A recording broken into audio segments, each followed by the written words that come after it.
নমস্কার, আপনাদের সবাইকে স্বাগত। আমাদের এখনকার অনুষ্ঠান হেলথলাইন। হেলথলাইন মানে আমাদের শারীরিক যে নানা রকম সমস্যা রয়েছে সেই বিষয়টা নিয়ে আমরা আলোচনা করি। তবে আজকে বিষয় যেটা থাকছে সেটা প্রত্যেকের জন্য খুব গুরুত্বপূর্ণ একটি বিষয়। সময়ের সাথে পাল্লা দিয়ে নানা রকম সময় দেখা যাচ্ছে যে বিভিন্ন মানুষের অপারেশন করতে হচ্ছে। এই যে অপারেশন করা, এটা নিয়ে মানুষের ভয় ভীতি কিন্তু নেহাত কম নয়। কারণ মানুষ ভাবছেন এই যে আবার কাটাচেরা করা, অপারেশনটাকে কতটা অ্যাভয়েড করা যায়, আদতে অপারেশনটা করবেন কি না, বিভিন্ন রকম চিন্তা থাকে। তারপরে ধরুন যখন মানুষ একজন ডক্টরের কাছে যাচ্ছেন, একজন সার্জনের কাছে যাচ্ছেন, তার পরামর্শ মেনে মানুষের মনে অনেক রকম কোয়ারিজ তৈরি হয়। কখন না, যখন ডক্টর সাজেস্ট করেন বেশ কিছু টেস্ট করতে হবে বা তাছাড়াও নানা রকম পদ্ধতি তারাই গাইড করে দেন, সাজেস্ট করে দেন। মানুষের মনে প্রশ্ন এটাই, এত কিছু কেন করব? এই জায়গাটায় মানুষের একটা সন্দিহান মন যেটা হয়ে থাকে, না বুঝে অনেক সময় অনেক রকম কিছু মন্তব্য করে ফেলেন। মূলত মূল বিষয়, এর গুরুত্ব কতখানি, সত্যতাই বা কতখানি, সেটা কিন্তু বলতে পারেন একজন সার্জন, যিনি এই বিষয় নিয়ে বিভিন্ন সময় বিভিন্ন ধরনের পেশেন্টকে যারা হ্যান্ডেল করছেন, যারা তাদেরকে গাইড করছেন, পরামর্শ দিচ্ছেন, যারা ভাবছেন যে পেশেন্টের একটা সমস্যা হয়েছে, কোনো একটা মানুষের সমস্যা হয়েছে, তার সার্জারি প্রয়োজন, সার্জারির আগে টেক কেয়ার করছেন এবং সার্জারির পরে তারা কিভাবে থাকবেন, যাদের অপারেশন হয়ে গেল তাদের ওই সময় কেয়ার নেওয়া, কি কি বিষয় দরকার, কতখানি গুরুত্ব রাখে, সবটাই কিন্তু একজন সার্জন গাইড করে দেন। আজকে তাই আমাদের বিষয় থাকছে pre and post operative care, মানে অপারেশনের আগে এবং অপারেশনের পরে কি কি কেয়ার নেওয়া উচিত, নিজেদের শরীরের যত্ন নেওয়া উচিত, কি কি করা উচিত, অবশ্যই একজন সার্জন গাইড করে দেন। আজকে বিষয়টা আরো পরিষ্কার হয়ে যাবে। এতখানি গুরুত্ব কেন, বিষয়টা এতটাই বা গুরুত্বপূর্ণ কেন, এই বিষয়টাও আমাদের জানা দরকার। প্রত্যেকে যারা রয়েছেন, ওপারের বন্ধু, দর্শক বন্ধু রয়েছেন, হয়তো তারা প্রশ্ন করতে পারছে না এই অনুষ্ঠানের মধ্যে দিয়ে, কিন্তু ডক্টর যা কিছু বলবেন সেই বিষয়গুলো শুনে রাখুন। প্রত্যেকটা জিনিস কিন্তু খুব গুরুত্বপূর্ণ। চলুন আজকে এই বিষয়ে যিনি বিশদে বলবেন যে কিভাবে আমরা অপারেশনের আগে এবং পরে কেয়ার নেব, কতটা গুরুত্বপূর্ণ, এই বিষয় বলার জন্য আমাদের স্টুডিওতে উপস্থিত রয়েছেন doctor PK. নিমানি, senior surgeon and head of the department general surgery from Calcutta medical research institute. অনেক স্বাগত আপনাকে ডক্টর। নমস্কার। বিভিন্ন সময় মানুষ বিভিন্ন বিষয়ে ট্রিটমেন্ট তো নিচ্ছেন, কিন্তু যখন একটা সার্জারির মতো বিষয় আসে, এই সংখ্যাটা এখন অনেক, কোথাও বিভিন্ন কারণে সার্জারি হতে পারে, কিন্তু মানুষের চিন্তাটাও অনেক পরিমাণে বেড়ে যায় এই সময়। বিশেষ করে তারা একজন সার্জনের কাছে গিয়ে পৌঁছলে তারা নানা রকম ভাবে কেয়ার করার কথা বলে থাকেন। এটা ঠিক কতটা গুরুত্বপূর্ণ ডক্টর? প্রি অপারেটিভ কেয়ারেই আসবো প্রথমে। স্যার দেখুন, যে সার্জারি কেউই চায় না, এটা কিন্তু বাস্তব। আমরা বলি where medicine ends surgery begin, মানে যতক্ষণ মেডিসিন দিয়ে চিকিৎসা করা সম্ভব ততদিন কেউ সার্জনের কাছে যায় না। তো এবার যখন সার্জারি যখন অপরিহার্য হয়ে যায়, তখনই একটা লোক সার্জনের কাছে যায় যে অপারেশন করাতে। কিন্তু অপারেশন করানোর পেছনে তার একটা উদ্দেশ্য থাকে, যে আমি যে কষ্টে ভুগছি সেই কষ্ট থেকে যাতে আমি মুক্তি পাই, এটাই তো উদ্দেশ্য। আর তারপরে আমি যেন স্বাভাবিক জীবনে ফিরে যেতে পারি, এটা হচ্ছে basic motto of every individual. যারাই সার্জারি করাতে যায় তাদের এটা হচ্ছে বেসিক মোটো। এবার ধরুন একটা লোক আমার কাছে এলো আর বললো, আপনি আমার এই টিউমার হয়েছে, টিউমারটা কেটে দিন। টিউমার কেটে দিলাম, তারপরে কিন্তু পেশেন্টের অন্যান্য কিছু সমস্যা তৈরি হয়ে গেল, তাহলে কিন্তু তার বাঞ্ছনীয় রেজাল্ট কিন্তু সে পেল না। সে তো কিন্তু টিউমার কাটাতে আসেনি, সে সুস্থ হতে এসেছিল। আমরা বারবার এই জিনিসটা মিস করি, যে যখন বলি একটা ও তো গলব্লাডার সার্জারির জন্য এসছে, আরে গলব্লাডার সার্জারির জন্য আসেনি, ও সুস্থ হতে এসছে। মানে সেই রোগের জন্যে তার যে বমি হতো, তার যে পেটে ব্যথা হতো, তার যে অন্যান্য আনুষঙ্গিক খিদে কম হতো, এই সব সমস্যাগুলো ছিল, সেই সমস্যা থেকে মুক্তি পেতে সে এসছে। আর তার জন্যে তাকে কিন্তু একটা ওভারঅল একটা পেশেন্ট হিসেবে হ্যান্ডেল করতে হবে। একটা রোগ স্পেসিফিক হিসেবে কথা বললে কিন্তু সেটা কিন্তু উচিত হবে না, তার সঙ্গে কিন্তু ন্যায় করা হবে না। কারণ একজন ডক্টরের মোটোই থাকে যে তার কাছে আসছে, যে রোগী তার কাছে আসছে, তাকে সুস্থ করে তোলা। তো এবার যাতে পেশেন্ট ভালো রেজাল্ট পায়, তার জন্যে শুধু সেই রোগের বিবেচনা করলে চলবে না, তার সঙ্গে তার আনুষঙ্গিক তার শরীরে আর কি কি জিনিস আছে যেটা তার রেজাল্টটাকে ইনফ্লুয়েন্স করতে পারে। একটা ধরুন একটা পেশেন্ট আমার কাছে এলো, সে একটা ধরুন একটা গলব্লাডার সার্জারির জন্য এলো, সেই পেশেন্টের একটা আগে হার্টের একটা সমস্যা হয়েছে, তার জন্য তার স্টেন্ট বসানো আছে, ঠিক আছে। তো সেই পেশেন্টটা আমি যদি শুধু গলব্লাডার কেটে দিই আর তারপর তো সে স্টেন্ট ব্লক হয়ে পেশেন্ট মারা যেতে পারে, অথবা তার জন্য তাকে ব্লাড থিনার্স দেওয়া আছে, সেই ব্লাড থিনার্সের জন্য এত ব্লিডিং হবে যে আমি সামলাতে পারবো না, পেশেন্ট ওখানে ব্লিড করে মরে যাবে। তার মানে কি, আমাকে আগে দেখতে হবে যে পেশেন্টের অ্যাঞ্জিওপ্লাস্টি হয়েছে, ব্লাড থিনার সেই পেশেন্ট পাচ্ছে, তাকে আমি কিভাবে অপটিমাইজ করি যাতে পেশেন্ট কিন্তু সুস্থ হয়ে আলটিমেটলি বাড়িতে যেতে পারে, পেশেন্ট যেন ওই গলব্লাডার সার্জারিটাকে ভালোভাবে গ্রহণ করতে পারে অ্যান্ড আলটিমেটলি সুস্থ হয়ে বাড়িতে যেতে পারে। তো সেই জন্য আমাদের পেশেন্টের প্রি অপারেটিভ কেয়ারের মধ্যে কয়েকটা জিনিস আছে। প্রথম জিনিস হচ্ছে পেশেন্টকে এডুকেট করা, দেখো ভাই তোমার এই রোগ হয়েছে, তোমার সঙ্গে এই এই এই সমস্যাগুলো আছে, সেই সমস্যাগুলোর জন্য এই এই ঘটনাগুলো ঘটতে পারে, তো তার রিস্ক কী কী আছে আর তার ইমপ্রুভমেন্ট রিওয়ার্ডস কী কী পাবে, রিস্ক অ্যান্ড রিওয়ার্ডসের ব্যাপারে তাকে এডুকেট করা, যাতে পেশেন্ট সেই যেই ঘটনাগুলো ঘটতে যাচ্ছে সেই ঘটনাগুলোকে স্বাভাবিকভাবে নিয়ে নিতে পারে। পেশেন্টের psychological preparation, this is also very important. আর তাছাড়া যেটা আছে, পেশেন্টের ধরুন বিভিন্ন রকম রোগ যেগুলো সঙ্গে আছে, যে কমনলি আজকাল যেটা আমরা পাই, হাইপারটেনশন, ডায়াবেটিস, ওবেসিটি, হাইপোথাইরয়েডিজম, এগুলো ঘরে ঘরে আছে এখন, যে থাইরয়েডের সমস্যা ঘরে ঘরে আছে, ওবেসিটি ঘরে ঘরে আছে, তারপরে যেটা হচ্ছে ডায়াবেটিস, হাইপারটেনশন ঘরে ঘরে আছে, এবং একজন মানুষের শরীরেই হয়তো দেখা গেল এতগুলো একসাথে হয়তো প্রেজেন্ট। আমরা তাকে মেটাবলিক সিনড্রোম বলি, তার মধ্যে হাইপারটেনশন, ডায়াবেটিস, ডিসলিপিডিমিয়া, ওবেসিটি, এগুলো সব, হাইপোথাইরয়েডিজম, এগুলো সব এক জায়গায় যেখানে থাকে তখন আমরা মেটাবলিক সিনড্রোম তাকে বলি। এইগুলো কিন্তু আজকাল খুব কমন, এটা আনকমন নয়। আর তার সঙ্গে যেটা আরও একটা সমস্যা হচ্ছে, এখন খুব ফাস্ট লাইফ, মানুষ খুব তাড়াতাড়ি সুস্থ হয়ে কাজে ফিরে যেতে চায়।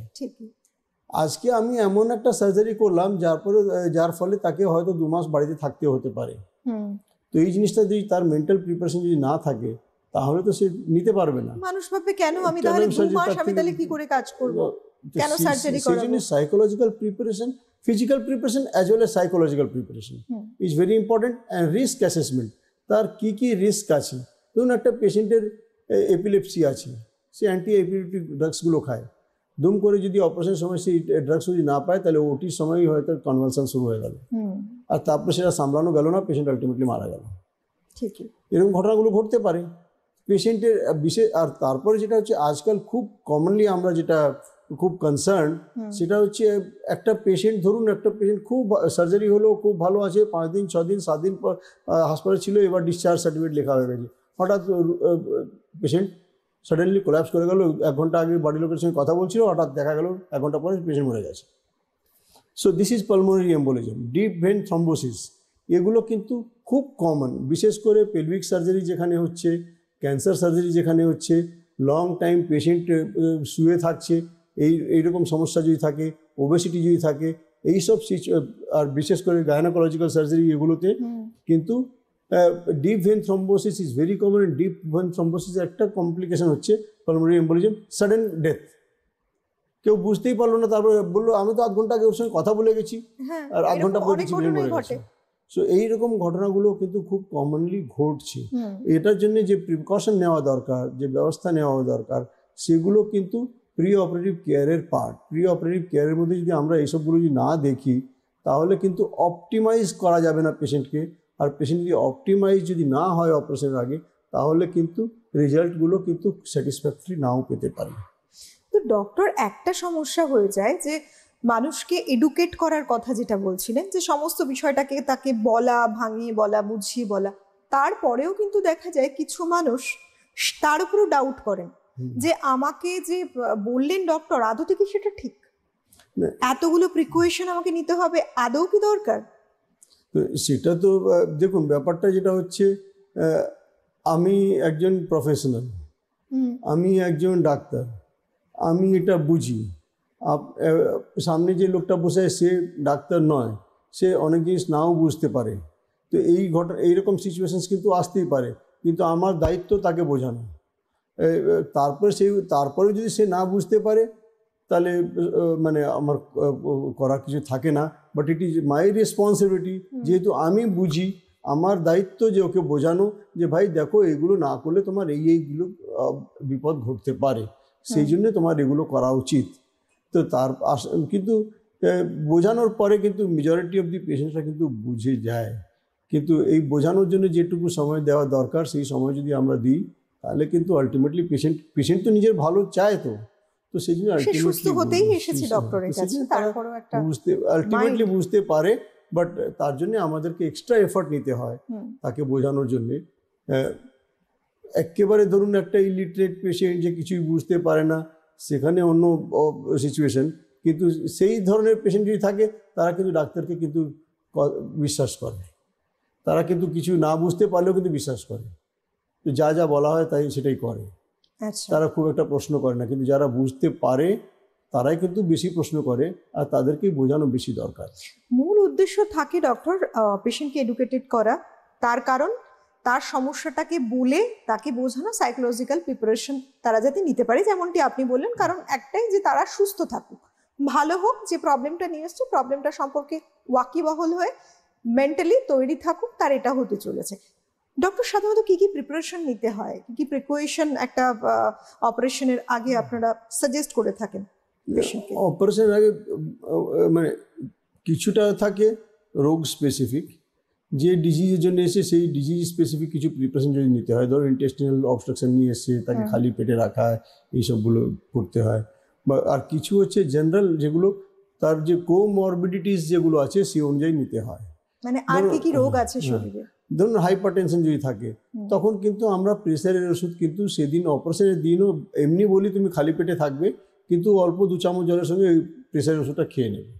তো সেই ওষুধগুলো কিন্তু আমরা বন্ধ করতে বলি না অপারেশনের দিনও। আচ্ছা, সুগারের ওষুধ কিন্তু আমরা বলি সেদিন কিন্তু নেবে না, কারণ সুগারের ওষুধ নিলে কিন্তু পেশেন্টের, আমরা নর্মালি কী হয়, সুগারের ওষুধ খাওয়ার পরে বলি তুমি খাবে, তারপর খেয়ে নেবে। তো যেহেতু সেদিন ও খালি পেটে থাকছে, সুগারের ওষুধ যদি দিয়ে দেওয়া হয় তাহলে হঠাৎ হাইপোগ্লাইসিমিয়া হয়ে যেতে পারে, হাইপোগ্লাইসিমিয়াতে পেশেন্ট কিন্তু মারা যেতে পারে। আচ্ছা, তো সেই জন্য it is much better to have hyperglycaemia, যে সুগার লেভেল একটু বেশি আছে, that is much better then hypoglycaemia, যেটাতে পেশেন্ট হঠাৎ মারা যেতে পারে। তো সেই জন্যে সুগারের ওষুধ কিন্তু অপারেশনের দিন আমরা বারণ করি, যতই সুগার লেভেল হোক না কেন সেদিন কিন্তু আমরা অ্যান্টি ডায়াবেটিক ড্রাগসগুলো বন্ধ করে রাখি। আচ্ছা, আর পেশেন্টের যদি থাইরয়েডের ওষুধ যদি চলে সেটা আমরা বলি সেদিন নিয়ে নেবে। পেশেন্টের ধরুন যদি এপিলেপসি এগুলো যদি থাকে, অ্যান্টি কনভালসেন্ট যদি পেশেন্ট খায় আমরা বলি নিয়ে নেবে। হার্টের ওষুধ যদি চলে ও নিয়ে নেবে। শুধু একটাই জিনিস যে রক্ত পাতলা করার ওষুধ যেটা থাকে, যদি পেশেন্ট যদি অলরেডি পেশেন্ট অন ক্লোপিডোগ্রেল বা ওই জাতীয় জিনিসগুলো অ্যান্টিকোয়াগুলেন্টস যদি পায়, যাদের স্টেন্ট করা থাকে এইসব পেশেন্টগুলোকে দিতে হয়, বা এমনি এট্রিয়াল ফিব্রিলেশন বা এইসব সিচুয়েশন যদি থাকে তখন দিতে হয়। তো সেই ওষুধগুলো আমরা বলি অপারেশনের জাস্ট আগে একটু বন্ধ রাখার জন্য, 5 থেকে 7 দিন আগে বন্ধ করতে বলি। আর তার জায়গায় আমরা একটা শর্ট অ্যাক্টিং অ্যান্টিকোয়াগুলেন্টসগুলো দিয়ে দিই, যেটাকে একটা ডোজ অফ করে অপারেশন করে তারপরে আবার শুরু করা যেতে পারে, সুইচ ওভার করা যেতে পারে। তো এইগুলো কার্ডিয়াক মেডিসিনসগুলোর ব্যাপারে এই ব্যবস্থা নিতে হয়। আর তাছাড়া পেশেন্টের যদি কিডনির প্রবলেম যদি থাকে তাহলে অনেকগুলো ওষুধ যেগুলো কিডনিতে গিয়ে মেটাবলাইজ হওয়ার কথা, তো সেগুলো ডোজ অ্যাডজাস্টমেন্ট করতে হয়, যে ডোজ কমানো বাড়ানো সেগুলো করতে হয়। অনেকগুলো কিডনি ডিজিজ যদি থাকে তাহলে অনেক মেডিসিনস এমন আছে যার ডোজটা কমিয়ে দিতে হয়। তো এই সব ওষুধগুলো, মেডিসিনসের ডোজগুলো অ্যাডজাস্ট করা, মেডিসিনসগুলোকে অ্যাডজাস্ট করা, আর তারপরে কোন মেডিসিন নিতে বলা, কোন মেডিসিন না নিতে বলা, এই সবগুলো কিন্তু অপারেশন আগে আমাদের ব্যবস্থা ইন্ডিভিজুয়ালাইজেশন করতে হয়। কারণ আমি বললাম না, every patient is an individual, every patient is a special patient. মানে কোনো দুটো পেশেন্ট সেম হবে না, প্রত্যেকটা পেশেন্টের পারমুটেশন কম্বিনেশন করতে গেলে every patient has a different combination. তো সেই অনুযায়ী কিন্তু ওষুধগুলোর ব্যবস্থা করতে হয়।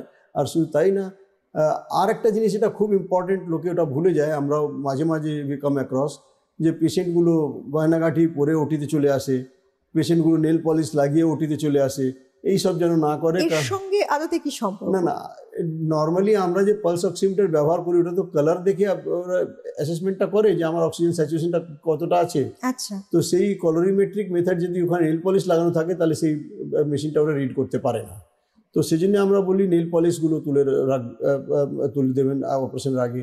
তারপরে দাঁতে কোনো ডেঞ্চার যদি থাকে ডেঞ্চারগুলো খুলে রাখবেন, কারণ ডেঞ্চারগুলো অ্যানেস্থেসিয়ার সময় কিন্তু খুলে ওখান থেকে লুজ ডেঞ্চার যদি গলায় ভেতরে যদি চলে যায় তাহলে কিন্তু রেসপিরেটরি সিস্টেমটাকে চোখ করে দিতে পারে আর পেশেন্ট মে ডাই। আচ্ছা, তো সেই জন্য লুজ ডেঞ্চার যেন রিমুভ করে আসে, গয়নাগাঠি যেন রিমুভ করে আসে, নেল পলিশ থাকে এগুলো রিমুভ করে আসে, এইসব জিনিসগুলো যাবতীয় জিনিসগুলো আছে সেগুলো আমরা অপারেশনের আগে বলে থাকি। গয়নাকাটি মানে মেটাল, কারণ মেটাল যদি বডিতে থাকে তাহলে কিন্তু যখন আমরা ডায়াথার্মি ইউজ করি, ডায়াথার্মিতে যেখানে মেটাল থাকবে সেখানে কিন্তু পুড়ে যেতে পারে। তো সেই জন্য আমরা বলি গায়ে যেন কোনো মেটাল না থাকে। আর আর একটা ইম্পর্টেন্ট জিনিস হচ্ছে যদি প্রিভিয়াস কোনো সার্জারি থাকে আর পেশেন্টের গায়ে যদি কোনো ইমপ্লান্ট থাকে, ধরুন একটা আগে কোনো ফ্র্যাকচার হয়েছে, তার একটু প্লেট লাগানো আছে বা নেল লাগানো আছে, সেই সবগুলো ডাক্তারকে আগে থেকে বলে দেওয়া উচিত, যিনি সার্জন তাকে বলে দেওয়া উচিত। কারণ উনি যদি না জানেন তাহলে কিন্তু ওই মেটালের জন্যও কিন্তু আপনার কিন্তু বার্নস হতে পারে। তো সেই জন্য তাহলে কিন্তু উনি মনোপোলারের জায়গা বাইপোলার ইউজ করবেন বা বিভিন্ন রকম অন্যান্য ইনস্ট্রুমেন্টস অ্যাভেলেবেল আছে যেগুলো উনি ইউজ করবেন।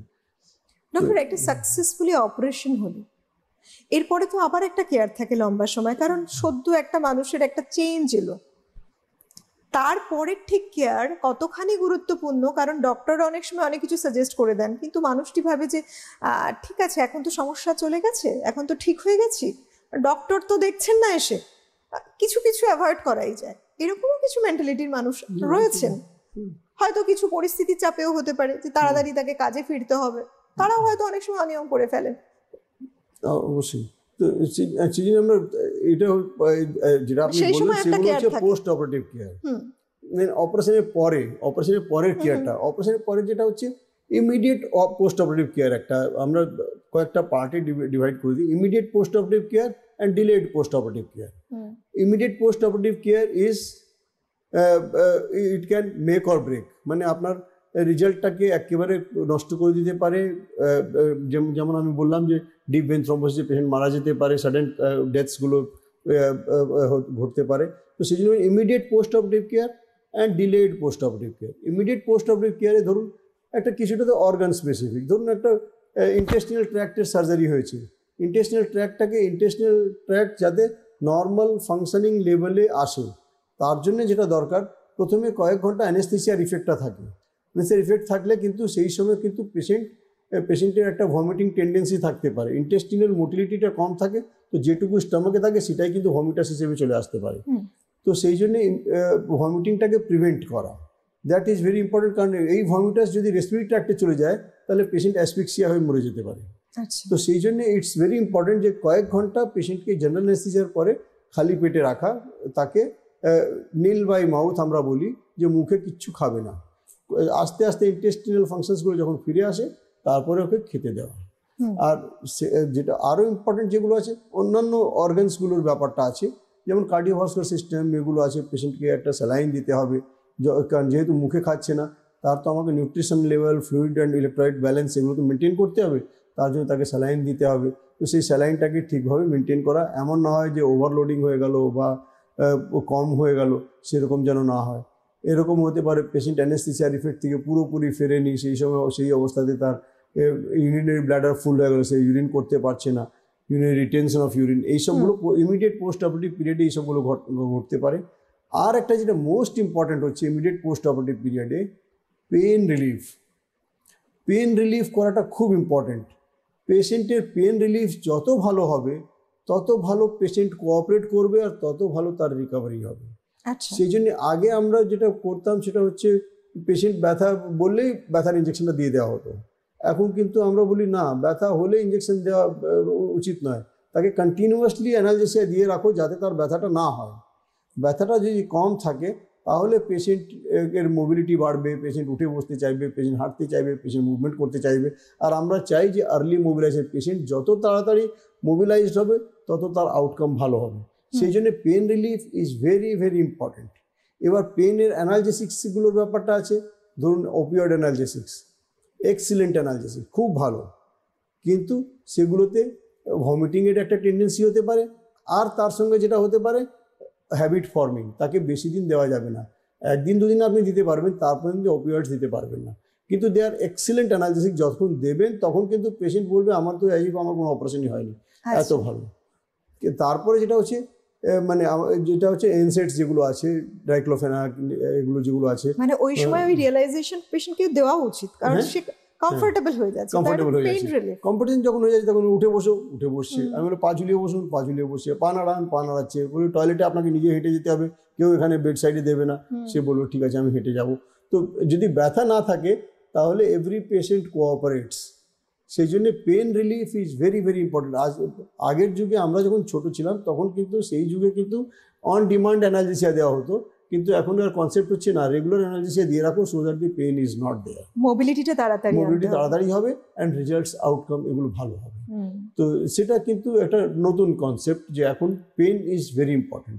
তারপরে যেটা হচ্ছে আমাদের যেটা হচ্ছে ফ্লুইড অ্যান্ড ইলেকট্রোলাইট ব্যালেন্সটাকে মেনটেন করা, যাতে যতটা তার বডিতে ফ্লুইড রিকোয়ারমেন্ট আছে সেই পরিমাণ যেন সে আইভি ফ্লুইডটা পায় যতক্ষণ তাকে মুখে খাওয়াচ্ছি না। তো সেই জন্য ফ্লুইড যদি প্রপারলি যদি পায় তাহলে তার সিস্টেমসগুলো তাড়াতাড়ি ফাংশনিং করতে শুরু করে। আর তার সঙ্গে যেটা হচ্ছে কিছু যদি দেখা যায় যে এমন কোনো সার্জারি হচ্ছে যাতে স্যালাইনটা অনেক দিন চলবে, তখন কিন্তু আমাদের ভাবতে হবে তাকে নিউট্রিশনটাও যেন সাপ্লিমেন্ট আমরা দিতে পারি। কারণ নিউট্রিশনাল ডেফিসিট যদি থাকে তাহলে কিন্তু হিলিং ইজ নট গুড। ধরুন বডিতে প্রোটিন দরকার হিলিংয়ের জন্য, কিন্তু মুখে কিছু খাওয়াচ্ছি না, আস্তে আস্তে বডিতে যেটুকু প্রোটিন ছিল সেটা খরচ হয়ে গেল। এবার আস্তে আস্তে পেশেন্টের হিলিং পাওয়ারটা কমতে থাকলো। আমি ইন্টেস্টিন দুটো জোড়া লাগিয়েছিলাম, সেগুলো গ্যাপ করে গেল, খুলে গেল। তো সেই জন্য সার্জারির আউটকাম যদি ভালো করতে হয় তাহলে কিন্তু নিউট্রিশনাল মেনটেনেন্সটাও ভালো করে করতে হবে, যাতে পেশেন্ট নিউট্রিশনটাও অ্যাডিকুয়েটলি পায়। ইফ ইউ প্ল্যান যে পেশেন্টকে অনেক দিন ধরে স্যালাইন দিতে হবে, 4 দিন 5 দিন যদি দিতে হয় তাহলে কিন্তু তাকে নিউট্রিশনাল সাপ্লিমেন্টও দিতে হবে।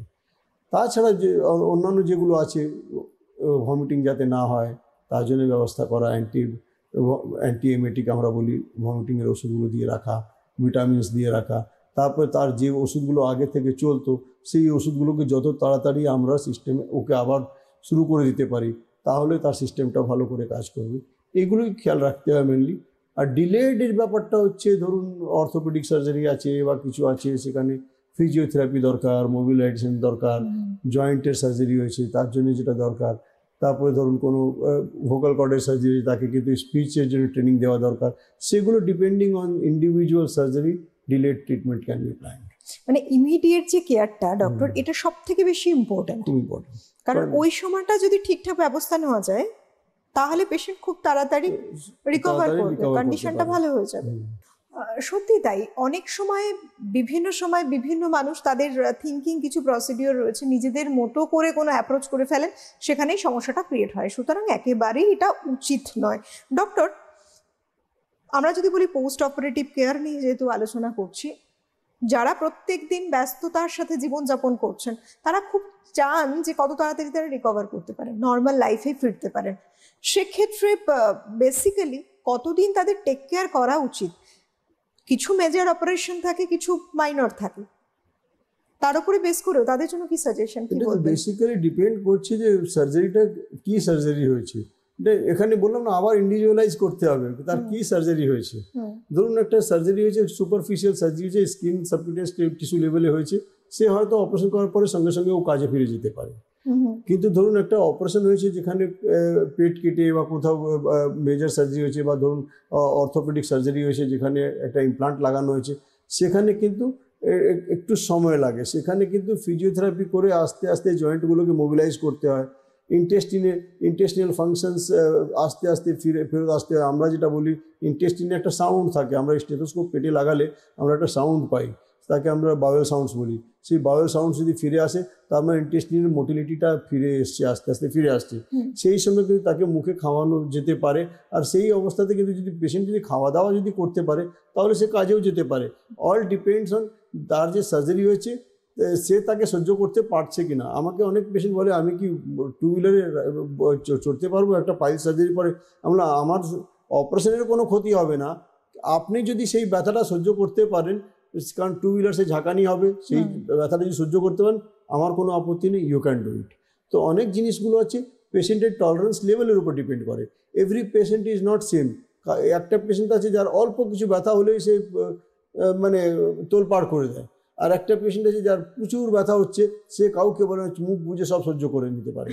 তো এটা সেই জন্য এটাও আবার ইন্ডিভিজুয়ালাইজ, যে আমাকে যখন পেশেন্টরা বলে আমি কদিনে সুস্থ হতে পারবো, কদিনে ব্যথা আমার চলে যাবে, আমার এটা আমি বলতে পারবো না, কারণ আপনার ব্যথা সহ্য করার ক্ষমতাটা কতটা সেটা আমি বলতে পারবো না।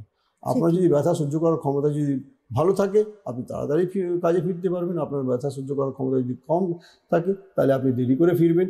এটা কিন্তু ইন্ডিভিজুয়াল বিহেভিয়ার, ইন্ডিভিজুয়াল প্যাটার্ন। এখানে কিন্তু এটাকে 2+2=4 বলা যায় না।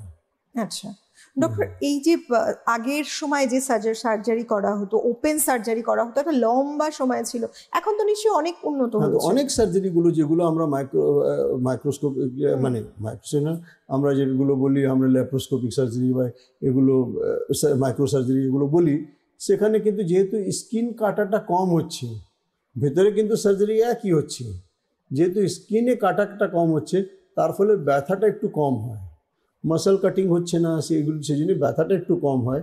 আর অ্যাডভান্টেজ হচ্ছে পেন কম, তাড়াতাড়ি কাজে ফিরে যেতে পারে। আর তারপরে যেটা হচ্ছে যেহেতু মাসল ইনজুরিজ কম হয়েছে, মাসল কাটা হয়নি, তার ফলে এইসব পেশেন্টগুলোর যেটা হচ্ছে হার্নিয়ার টেন্ডেন্সি চান্সেস একটু কম থাকে। তো দিজ আর দি অ্যাডভান্টেজেস। প্রত্যেকটা সিস্টেমের একটা অ্যাডভান্টেজ একটা ডিসঅ্যাডভান্টেজ দুটোই থাকে। তো ল্যাপ্রোস্কোপিক সার্জারিতে যেটা অ্যাডভান্টেজ হচ্ছে যেটা আমি বললাম, সেগুলো ডিসঅ্যাডভান্টেজ হচ্ছে আপনি যে জিনিসগুলো আপনি বাইরে থেকে করতে পারেন তার জন্য আপনি ভেতরে ঢুকে গিয়ে ভেতর থেকে করছেন।